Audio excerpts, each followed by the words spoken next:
আজ ৪ মে। এই খবরটা আপনাকে শেষ পর্যন্ত দেখতেই হবে, কারণ এই খবরটা না দেখলে আপনি জানতেই পারবেন না যে আজ কি হয়েছে এই দেশে। আজ ৪ মে বাংলাদেশের সরকারি চাকরির ইতিহাসে এমন একটা দরজা খুলে গেছে যেটা গত ১০ বছরেরও বেশি সময় ধরে বন্ধ ছিল, তালাবন্ধ ছিল। আর সেই তালার চাবি খুঁজে পাচ্ছিলেন না এই দেশের লক্ষ লক্ষ সরকারি কর্মচারী। প্রতিদিন সেই বন্ধ দরজার সামনে দাঁড়িয়ে থাকতেন, দরজায় কড়া নাড়তেন, কিন্তু ভেতর থেকে কেউ সাড়া দিত না। আজ ৪ মে সেই দরজা খুলে গেল এবং ভেতর থেকে যা বেরিয়ে এলো তা দেখে এই দেশের কোটি মানুষের চোখ আনন্দে ভিজে উঠেছে। শতভাগ পেনশন, গ্রেড কাঠামোর বিপ্লব, নবম জাতীয় বেতন স্কেলের চূড়ান্ত ঘোষণা, একদিনে ৩টি ইতিহাস।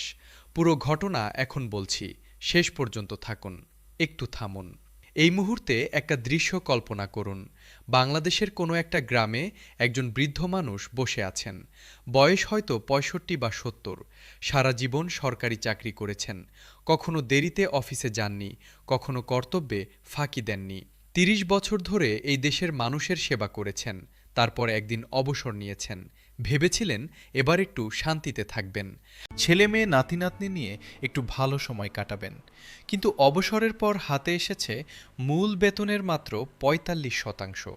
সেই টাকায় মাসের বাজার হয় না, ওষুধ কেনা যায় না, ছেলের কাছে হাত পাততে হয়, মেয়ের দিকে তাকিয়ে থাকতে হয়। সারা জীবন যে মানুষ অন্যকে সাহায্য করেছেন তিনি নিজেই এখন সাহায্যের মুখাপেক্ষী।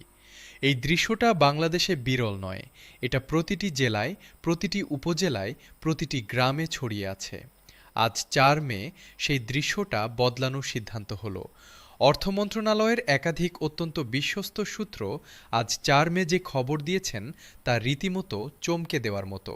প্রধানমন্ত্রী তারেক রহমানের সভাপতিত্বে আজ একটি ঐতিহাসিক বৈঠক বসেছিল। এই বৈঠকে একদিকে ছিলেন অর্থ উপদেষ্টা, পরিকল্পনা উপদেষ্টা এবং অর্থমন্ত্রী আমির খসরু, অন্যদিকে ছিলেন পে কমিশনের শীর্ষ কর্মকর্তারা।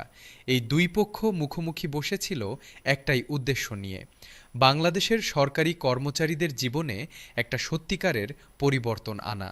শুধু কথায় নয়, শুধু কাগজে নয়, সত্যিকারের পরিবর্তন। এবং আজ সেই পরিবর্তনের সিদ্ধান্ত হলো। পে কমিশনের সূত্র নিশ্চিত করেছেন যে আজকের বৈঠকে যা হয়েছে তা এই দেশের সরকারি চাকুরির ইতিহাসে এর আগে কখনো হয়নি। শতভাগ পেনশনের কথা বলি এবার। এটা বুঝতে হলে আগে বুঝতে হবে ৪৫% পেনশন মানে ঠিক কী। ধরুন একজন কর্মচারীর শেষ মূল বেতন ছিল ২০,০০০ টাকা। অবসরের পর তিনি পাচ্ছিলেন ৯,০০০ টাকা। এই ৯,০০০ টাকায় ঢাকা শহরে একটা পরিবার চলে? না। মফস্বলে চলে? সেটাও কঠিন। গ্রামে চলে? হয়তো কোনো রকমে। কিন্তু কোনো রকমে চলা মানে কি ভালো থাকা? না। কোনো রকমে চলা মানে হলো প্রতিটিটা দিন হিসাব করে চলা। আজকে কি খাবো, কাল কি খাবো, এই মাসে ওষুধ কিনবো নাকি বাজার করব, ছেলের জন্য জামা কিনবো নাকি নাতনির বইয়ের টাকা দেব। এই কষ্টের হিসাবের মধ্যে বেঁচে থাকা মানে আসলে বেঁচে থাকা নয়, এটা শুধু টিকে থাকা। আজ ৪ মে প্রধানমন্ত্রী তারেক রহমান বললেন, এই টিকে থাকা নয়, এখন থেকে সত্যিকারের বেঁচে থাকার সুযোগ পাবেন এই মানুষগুলো।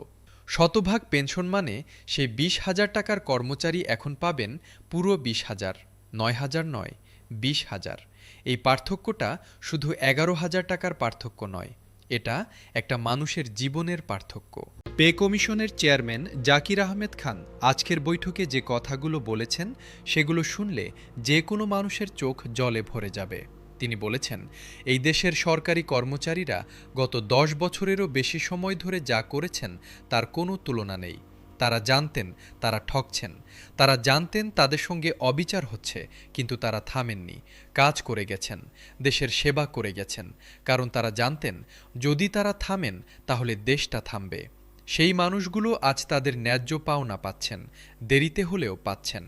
প্রধানমন্ত্রী তারেক রহমান আজকের বৈঠকে এই কথার সঙ্গে একমত পোষণ করে বলেছেন যে এই দেশের সরকারি কর্মচারীরা প্রশংসার চেয়েও বেশি কিছু পাওয়ার যোগ্য, তারা ন্যায় বিচার পাওয়ার যোগ্য। আজ সেই ন্যায় বিচার দেওয়া হলো। গ্রেড পরিবর্তনের বিষয়টা নিয়ে এবার একটু গভীরে যাই, কারণ এই বিষয়টা না বুঝলে আজকের পুরো ঘোষণার গুরুত্ব বোঝা যাবে না। বাংলাদেশে সরকারি চাকরির বর্তমান কাঠামোয় ২০টা গ্রেড আছে। এই ২০টা গ্রেডের মধ্যে একটা ভয়াবহ অসামঞ্জস্য ছিল। নিচের দিকের গ্রেডগুলোই একটা গ্রেড থেকে আরেকটা গ্রেডে যেতে বেতন বাড়ত মাত্র কয়েকশো টাকা, কিন্তু উপরের দিকের গ্রেডগুলোই একটা গ্রেড পার হলেই বেতন বাড়ত হাজার হাজার টাকা। এই অসামঞ্জস্যটা মানে কি? মানে হলো যে কর্মচারী নিচের গ্রেডে আছেন, তিনি যতই পরিশ্রম করুন, যতই পদোন্নতি পান, তার জীবনে উল্লেখযোগ্য কোনো পরিবর্তন আসে না। কিন্তু যে কর্মকর্তা উপরের গ্রেডে আছেন, তার একটা পদোন্নতিতেই জীবন বদলে যায়। এই বৈষম্যটা চোখে পড়ার মতো ছিল, কিন্তু কেউ বদলায়নি। আজ ৪ মে বদলানো হলো। প্রধানমন্ত্রী তারেক রহমান আজ গ্রেড সংখ্যা ২০ থেকে কমিয়ে ১৫তে নামিয়ে আনার ঘোষণা দিয়েছেন।